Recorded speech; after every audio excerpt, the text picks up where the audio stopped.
அன்பர்கள் அனைவருக்கும் அன்பான வணக்கம். அனைவரும் நலம் தானே? இறை அருள் குரு அருளால் எல்லாரும் நல்லா இருப்பீங்க. நம்ம இந்த மாத பதிவில் அடுத்தடுத்து நம்ம நிறையா ஆடி மாத சிறப்புகளை பற்றி பார்த்துக்கிட்டே வரோம். ஆடி வெள்ளியிலேருந்து ஆரம்பித்து இப்போ 3வது வெள்ளியும் முடிந்து ஆடி ஞாயிற்றுக்கிழமையும் முடிஞ்சிருச்சு. இப்போ அடுத்தது திங்கக்கிழமை ஆடி 18 வரப்போகுதுங்க. ஆடி பண்டிகை. நிறைய ஆடி மாதத்தோட சிறப்புகளை எல்லாம் நம்ம நிறையா பார்த்துட்டோம். இப்போ அடுத்தது இந்த ஆடி 18உடைய சிறப்புகளையும் அன்னைக்கு என்னென்ன செய்யணும், எப்படி வழிபடணும், புதுசாக திருமணமான தம்பதிகள்லாம் அன்றைக்கி ஆடிப்பெருக்கு அன்னைக்கு தான் தாலி பெருக்குவாங்க. அது புதுமண தம்பதிகள் தான் தாலி பெருக்கணும், தாலி மாற்றிக்கணும், புது சரடுன்னு கிடையாது. சுமங்கலிகள் எல்லாருமே அன்னைக்கு தாலி சரடு மாற்றிக்கிறதுங்கிறது ஒரு காலங்காலமாக நம்முடைய இந்து மதத்தில் அதை பின்பற்றிட்டு வர ஒரு அற்புதமான நல்ல ஒரு வழிபாடுங்க. வாங்க இந்த ஆடி 18 பற்றி என்ன, எப்படி, அதனுடைய சிறப்பு என்ன, வழிபடுற நேரம், என்னென்ன நெய்வேத்தியங்கள், தாலி கயிறு எப்போ மாற்றணும், மாற்றிக்கிறதுக்கான நேரம், அதை பற்றியெல்லாம் நம்ம விரிவாக பார்க்கலாங்க. சென்ற என்னுடைய பதிவுகள் ஆடி வரலட்சுமி வழிபாடு, 3வது வெள்ளிக்கிழமை குலதெய்வத்துக்கும் அம்மனுக்கும் மாவிளக்கேற்றி வழிபடுறது, இதை பற்றியெல்லாம் நான் நிறையா உங்களுக்கு போட்டிருக்கேங்க. அதுக்கு நீங்கள் நல்ல வரவேற்பு கொடுத்து எனக்கு நல்ல ஆக்கமும் ஊக்கமும் கொடுத்ததற்கு முதற்கண் உங்கள் எல்லாருக்கும் என்னுடைய நன்றியையும் மகிழ்ச்சியையும் தெரிவிக்கிறேங்க. தொடர்ந்து இதை போல் எனக்கு நல்ல ஆதரவை கொடுங்க. அப்போ தான் என்னால் மேலே மேலே நல்லபடியாக நிகழ்ச்சிகளை உங்களுக்கு தொகுத்து கொடுக்க எனக்குள்ள ஒரு நல்ல ஒரு ஆர்வமும் உத்வேகமும் ஏற்படுங்க. வாங்க வீடியோக்குள்ளே போகலாம். ஆடி 18 அன்னைக்கு அதனுடைய சிறப்பு என்ன, அன்னைக்கு என்னென்னலாம் செய்யலாம், என்னென்ன பொருள் வாங்கலாம், வீட்டில் எப்படி ஆடி 18 நம்ம வழிபடணும், அதே சமயத்தில் காவேரி ஆற்றங்கரையிலையும் போய் எப்படி வழிபடணும் அப்படிங்கிறத பற்றியெல்லாம் விரிவாக தெரிஞ்சுக்கலாங்க. நம்ம இந்த ஆடி 18 பண்டிகைங்கிறதுங்க, அது கிராமமாக இருந்தாலும் சரி, நகரமாக இருந்தாலும் சரி, எந்த இடமா இருந்தாலும் சரி, அன்றைய தினம் பார்த்திங்கன்னா எல்லோரும் மிகச்சிறப்பாக அவங்கவுங்களால் எவ்வளோ முடியுமோ முடிந்த அளவுக்கு ரொம்ப அற்புதமாக அந்த பண்டிகையை அன்றைக்கி கொண்டாடுற வழக்கம் எல்லார் வீட்லேயும் ரொம்ப சிறப்பாக நடக்குங்க. அன்றைக்கி இந்த காவேரி பண்டிகை, அதாவது ஆடி 18ங்கிற அந்த பண்டிகையை எதற்காக கொண்டாடணும்னு சொல்லி பல கதைகளும் கருத்துக்களும் வரலாற்று நிகழ்வுகளும் இருந்தால் கூட அன்றைய தினம் காவேரி அன்னையை நம்ம மரியாதை பண்ணி அவளை மனம் குளிர வச்சு அவளுக்குன்னு ஒரு வழிபாட்டை மேற்கொண்டு அவளுடைய ஆசையை பெறணும் அப்படிங்கிறது தான் காலங்காலமாக வழி வழியாக நம்முடைய முன்னோர்கள் காலத்துலேருந்து நம்ம கடைப்பிடிச்சிட்டு வர முறைங்க. இது நான் ஒன்றும் புதுசாக சொல்லலை, எல்லாருக்குமே இந்த கருத்து நல்லாவே தெரியும். அன்றைய தினம் இந்த காவேரி அப்படியே பெருக்கெடுத்து நீர்நிலைகளில் ஓடி எல்லாரையும் ஓரறிவுலேருந்து 6 அறிவு உள்ள அத்தனை உயிரினங்களையும் உயிர் வாழ வைக்கக்கூடிய ஒரு அற்புதமான தெய்வம் தாய் அவள். அப்போ அவளை நம்ம எப்படி நம்ம கொண்டாடணும், மகிழ்விக்கணும், அவளை குளிர்விக்கணும். காவேரி தாயை பத்தாத்துக்கு அவள் பெருக்கெடுத்து ஓடி வர்றதுனால பெருக்கு, அதாவது எல்லா சுபகாரியங்களையும் அன்றைக்கி நீங்கள் நல்லா செய்யலாங்க. அதில் எந்தவித சந்தேகமும் வேணாம், எந்தவித பயமும் வேணாம் உங்களுக்கு. ஆடி பெருக்குன்றது அடுத்தடுத்து நிறைய பெருகிட்டு போகிற ஒரு அற்புதமான நல்ல ஒரு நிகழ்வு செயலுங்க அது. இந்த ஆடிப்பெருக்கு பண்டிகையானது இந்த 2026 இந்த ஆண்டு எப்போ வருது அப்படின்னு பார்த்தீங்கன்னா 3/8/2026, அதாவது திங்கக்கிழமை அன்னைக்குங்க. அன்னைக்கு தான் இந்த ஆடிப்பெருக்கு பண்டிகையானது வருதுங்க. சரி, அன்னைய தினத்துக்கு என்ன செய்யணும் அப்படிங்கிறதையும் நான் அடுத்தது உங்களுக்கு சொல்கிறேன். பொதுவாக நம்மில் எல்லாருக்குமே ஆடி 18 பற்றி ஓரளவு நல்லாவே தெரியுங்க. தெரியாதுன்னு சொல்கிறத விரல் விட்டு எண்ணலாம். இருந்தாலும் இன்றைக்கி தொழில்நுட்ப வளர்ச்சியெலாம் ரொம்ப நிறையா வந்துட்டதுனால எல்லா தகவல்களையும் நம்ம விரல் நுனியிலையும் கண்ணாலையுமே நம்ம பார்த்து தெரிஞ்சுக்கலாம், கற்றுக்கலாம். அந்த மாதிரியான ஒரு தொழில்நுட்ப வசதி இப்போ வந்துச்சு. ஸோ இப்போ யூடியூப்பை நம்ம ஓப்பன் பண்ணாலும் சரி, கூகுளில் சர்ச் பண்ணாலும் சரி, ஜெமினியை கேட்டாலும் சரி, சாட் ஜிபிடி இந்த மாதிரி எந்த ஆப்பில் நீங்கள் கேட்டிங்கனாலும் ஆடி பெருக்கு பண்டிகை அப்படின்னு போட்டிங்கன்னா அப்படியே குமியுங்க எல்லா தகவல்களும். நாங்கள் ஒன்றும் புதுசாக சொல்லணுங்கிற அவசியமே இல்லை. இருந்தாலும் இது வரைக்கும் இதை பற்றியெல்லாம் எங்களுக்கு ஒன்றும் தெரியாது, இப்போதாம்மா நாங்கள் முதல்ல கேள்விப்படுறோம் அப்படின்னா என்னன்னே தெரியாதுன்னு நினைக்கின்ற நபர்களுக்கு தான் இதை சொல்கிறேன். அதுவும் இந்த தலைமுறையில் யார் வீட்டில் ஆண் பெண் குழந்தைகள் யார் இருந்தாலும் சரி, நம்ம சமுதாய பழக்க வழக்கங்கள், நம்முடைய பண்டிகைகள், திருவிழாக்கள், எதனால் கும்பிடுறோம், எதுக்கு கும்பிடுறோம், அதனுடைய பலன் என்ன, பயன் என்ன அப்படிங்கிறதெல்லாம் ரொம்ப பசங்களுக்கு தெரியலிங்க இந்த காலத்தில். அதை நம்ம ஒத்துக்கணும். நமக்கு தெரிஞ்சது கூட நம்ம பசங்களுக்கு தெரியலிங்க. சொன்னாலும் கேட்க மாட்டேங்குதுங்க, அதை கடைப்பிடிக்கவும் மாட்டேங்குதுங்க. அட்லீஸ்ட்டு ஊதுற சங்க நம்ம ஊதி வைப்போம் அப்படிங்கிற மாதிரியாவது இந்த தகவல்களையெல்லாம் நம்ம சொன்னால் கூட போகிற போக்கிலையாவது இதை பார்த்து தெரிஞ்சுக்கிட்டு விருப்பம் இருந்தால் தொடர்ந்து வழிபடட்டும். இல்லையா, ஓ இப்படியும் ஒரு தகவல் இருக்கா அப்படின்னாது தெரிஞ்சுக்கிறதுக்காக தான் இந்த தகவல்களை எல்லாம் நம்ம சொல்கிறோம். அடுத்தது ஆடி 18 அன்னைக்கு இந்த காரியத்தை தான் செய்யணும், இதை செய்யக்கூடாது, இப்படி பண்ணணும் அப்படி பண்ணணுங்கிறதெல்லாம் எதுவுமே கிடையாதுங்க.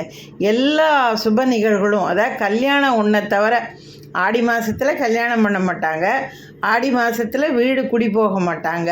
இந்த மாதிரி ஒரு சில சுப நிகழ்ச்சிகளை தவிர்த்து பாக்கி எல்லா சுப நிகழ்ச்சிகளையும் நீங்கள் நல்லா செய்யலாங்க.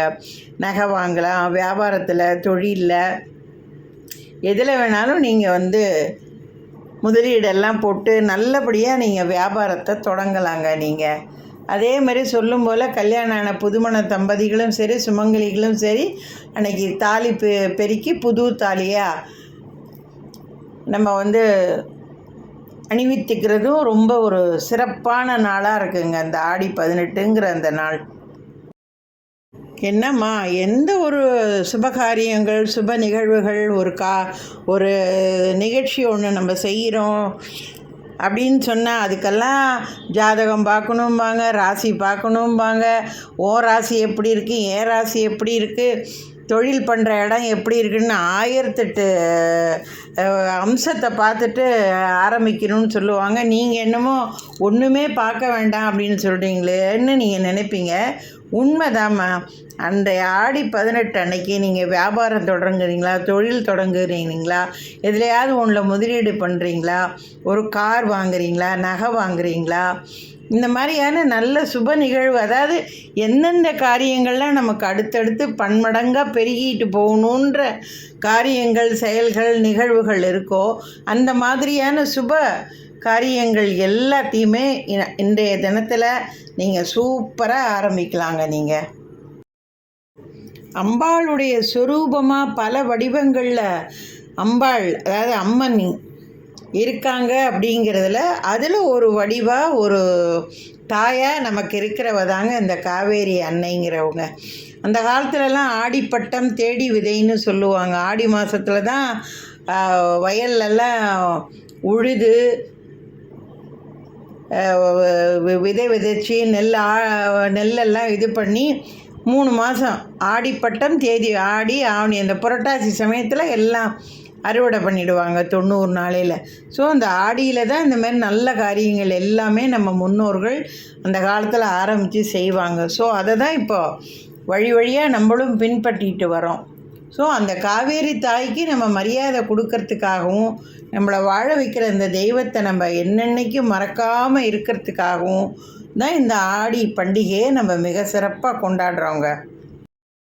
அடுத்தது பொதுவாக பார்த்திங்கன்னா ஆங்கில மாதத்துக்கு ஜனவரி, தமிழ் மாதத்துக்கு பார்த்திங்கன்னா தை.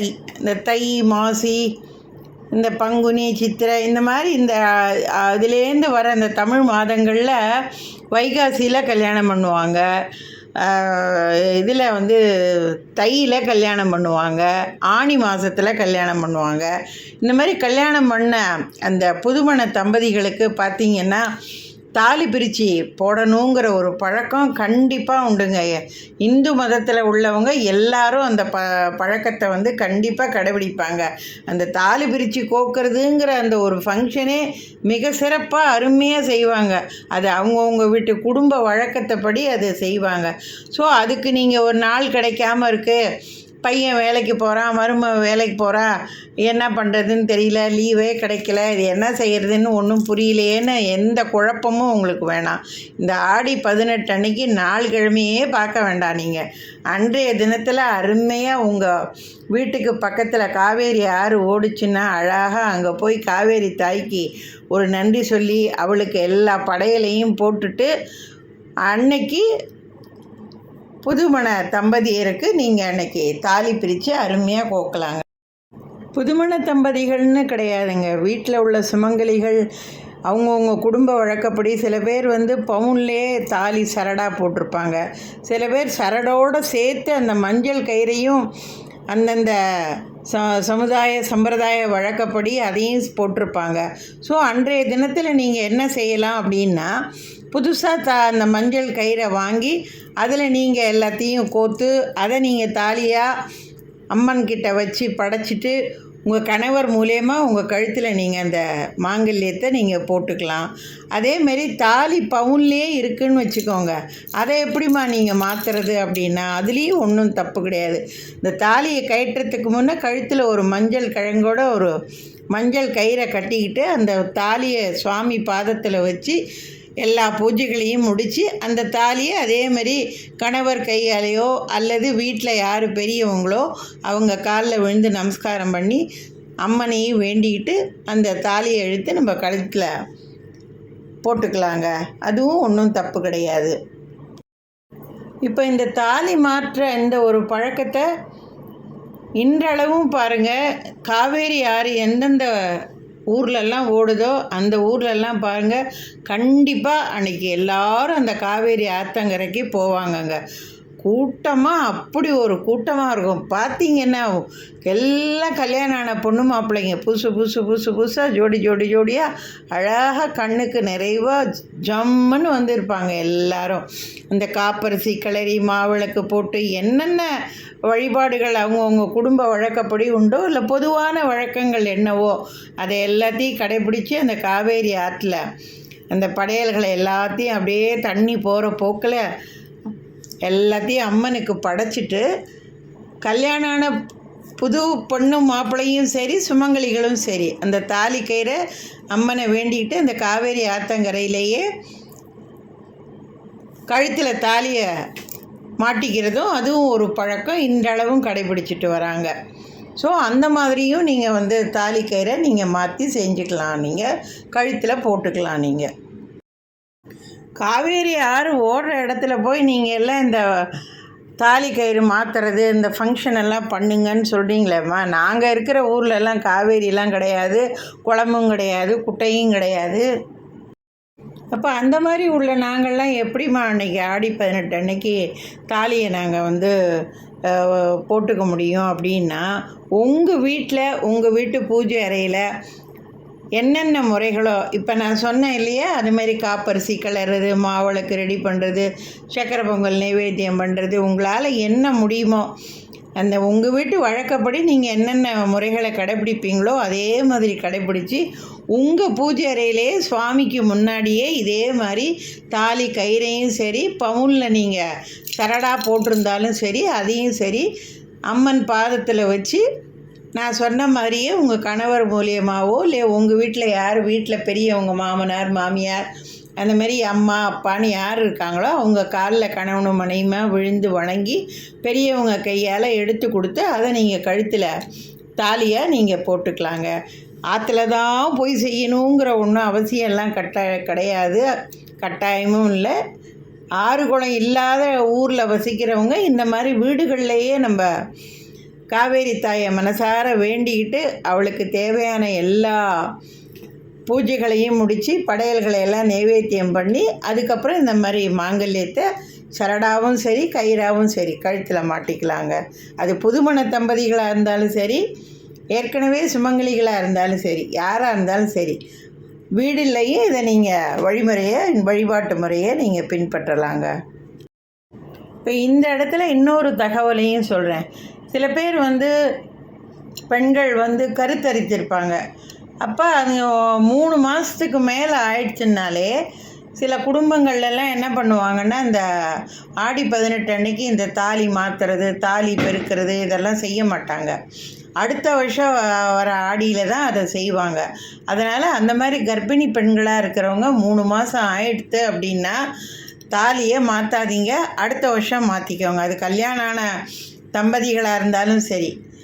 அதே மாதிரி மாதவிடாய் காலத்துலேயும் நீங்கள் இந்த தாலி பெருக்கி போடுறத செய்ய வேண்டாம், அதை தவிர்க்கிறது நல்லது.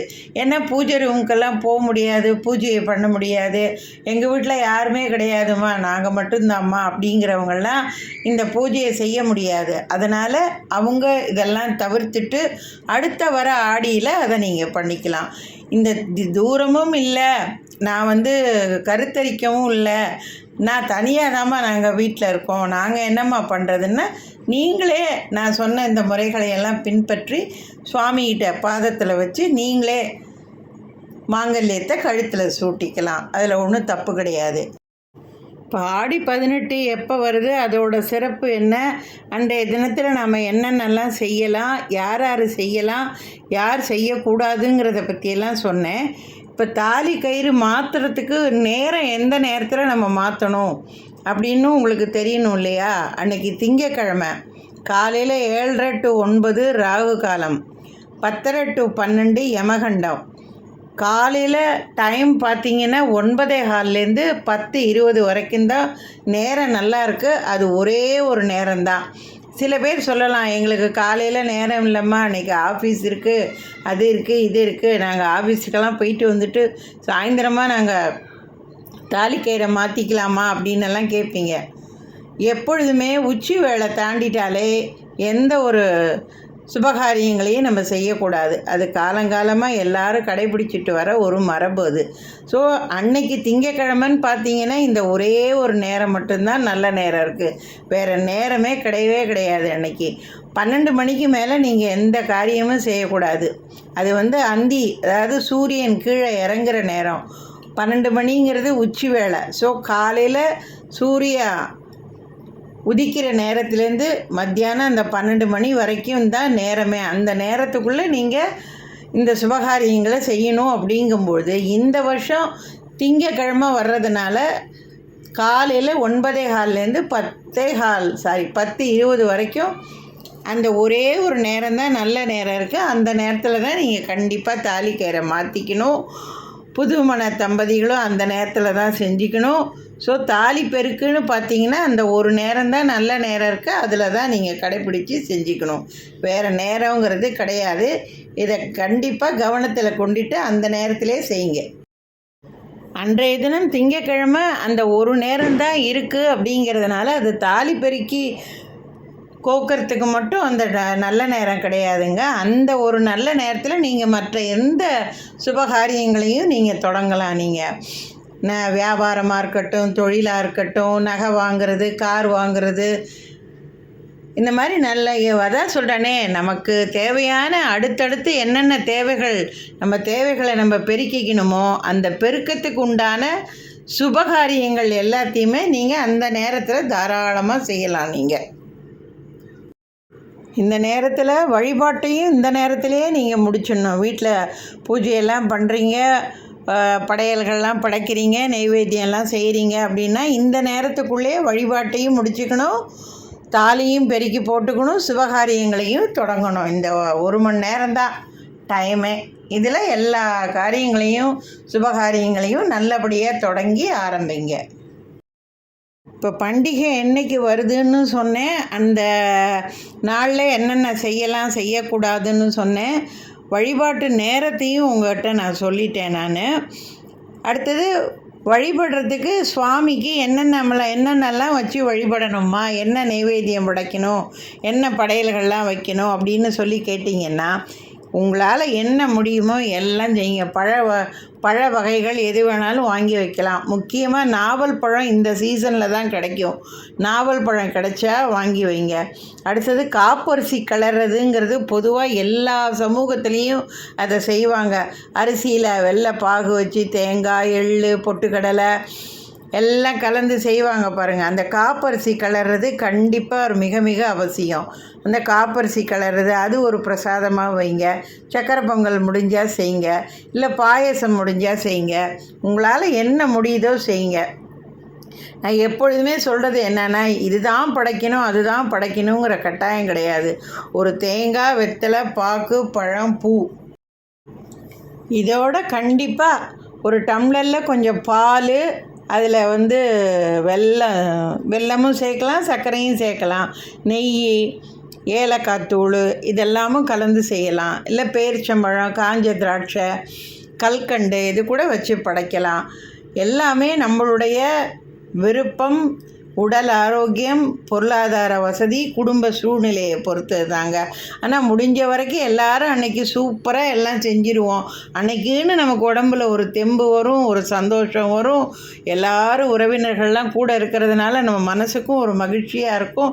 நம்மளால் முடியலேன்னு சொல்லாமலே என்னென்ன செய்ய முடியுமோ எல்லாத்தையும் அருமையாக செஞ்சு படைச்சிடுவோம். முடியாதுன்னு நம்ம நினைக்கவே தோணாது. அன்றைக்கி அம்மன் அவ்வளோ அருமையாக நம்ம கூடவே இருந்து நம்ம உடம்புல இருந்து எல்லா காரியத்தையும் அருமையாக நடத்தி கொடுத்து தனக்கு தேவையான பிரசாதங்களையும் நைவேத்தியங்களையும் அருமையாக வாங்கி அதை அம்சமாக சாப்பிட்டுட்டு மனசும் நிறைஞ்சி அவள் வயிறும் நிறைஞ்சி நம்மளை அவ்வளோ அற்புதமாக ஆசீர்வதிப்பாங்கிறதுல எந்த வித மாற்று கருத்தும் இல்லை. ஸோ உங்களுக்கு என்ன முடியுமோ முடிஞ்சதை அன்றைக்கி நைவேத்தியமாக வச்சு படைச்சி சாமி கும்பிடுங்க.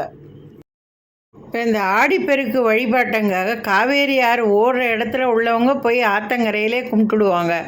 நம்மளை மாதிரி போக முடியாதவங்கள நம்ம வீட்டிலையே மோட்டர் வச்சுருப்போம், பம்பு செட்டு வச்சுருப்போம், கிணறு வச்சுருப்போம், பைப்பு வச்சுருப்போம், எல்லாமே நம்ம வீட்டில் இருக்கும் இல்லையா? அந்த இடத்த கூட நீங்கள் அழகாக சுத்தம் பண்ணிவிட்டு காவேரி தாய்க்கு என்னென்ன நம்ம படைப்போமோ அதே படையல்களை அதுங்களுக்கும் அந்த பம்பு செட்டு, பைப்பு, அது இதுன்னு எல்லாத்துக்கும் படையலாக படைச்சி காவேரி தாயை மனமாற வேண்டிட்டு அவள் ஆசீர்வாதத்தை பெறலாங்க. முக்கியமாக ஒரு விஷயங்க, அன்றைக்கி அதை வாங்கணும், இதை வாங்கணும், கார் வாங்கணும், பங்களா வாங்கணும், நகை வாங்கணும், புடவை வாங்கணும், பட்டு புடவை வாங்கணும்னு இப்படியெல்லாம் நினைக்காதீங்க. அன்னைக்கு கண்டிப்பாக மஞ்சளும் உப்பும் ரொம்ப அவசியமாக வாங்குங்க.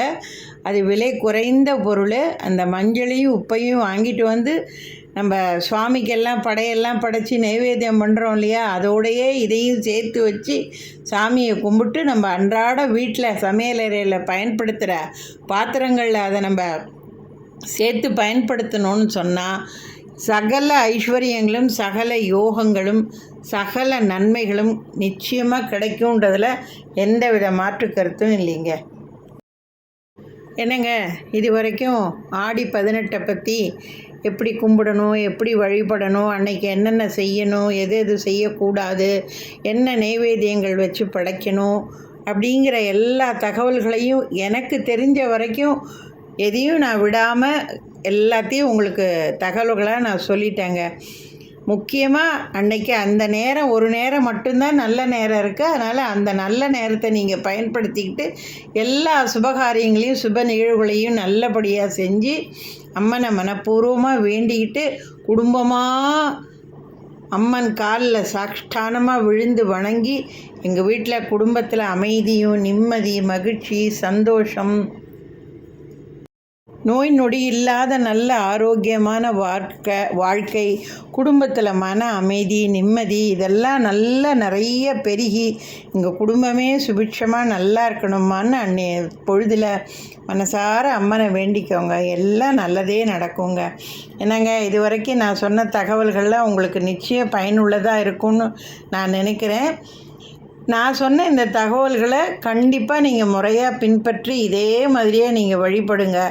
அடுத்த வருஷத்துக்குள்ளே கண்டிப்பாக உங்கள் குடும்பத்தில் எல்லா சுபகாரியங்களும் சுப நிகழ்வுகளும் டக்குன்னு நடக்குதா இல்லையா பாருங்கள். இது அம்மன் மேலே உறுதிங்க. என்னோடய சேனலை தொடர்ந்து பாருங்கள், எனக்கு நல்ல ஆதரவு கொடுங்க. உங்களுடைய ஆதரவு என்னுடைய வளர்ச்சி, மகிழ்ச்சிங்க. உங்களுக்கு ஏதாவது ஆன்மீக தகவல்கள் தெரியணுன்னாலும் கேளுங்க, நான் சொல்கிறேன். எனக்கு நல்ல ஆதரவு கொடுத்து என்னுடைய சேனல் மேலும் மேலும் வளர எனக்கு நீங்கள் ஊக்கமும் ஆக்கமும் அளித்து என்னை நல்லபடியாக வளர ஆசீர்வதிங்கங்க. இந்த ஆடிப்பெருக்க போலவே என்னுடைய சேனலும் நல்லபடியாக பெருகி வளர்ந்து உங்கள் எல்லாருடைய இல்லங்களிலும் உள்ளங்களிலும் நிலைச்சி இருக்கணும்னு அந்த காவேரி தாயை நான் மனப்பூர்வமாக வேண்டிக்கிறேங்க. உங்களுடைய குடும்பங்கள்லேயும் எல்லா நலன்களும் காவேரியை போல பெருகி நிலைத்து தங்கட்டும் அப்படின்னு வாழ்த்துறேங்க. வாழ்த்த வயதில்லை, இருந்தாலும் மனம் உண்டு. ஸோ அனைவருக்கும் இனிய ஆடிப்பெருக்கு தின நல்வாழ்த்துக்கள்ங்க. வாழ்க வளமுடன். அடுத்த இதுபோல் ஒரு சிறப்பான ஆன்மீக தகவல்களோடு உங்களை நான் சந்திக்கிறேங்க. நன்றி, வணக்கம்.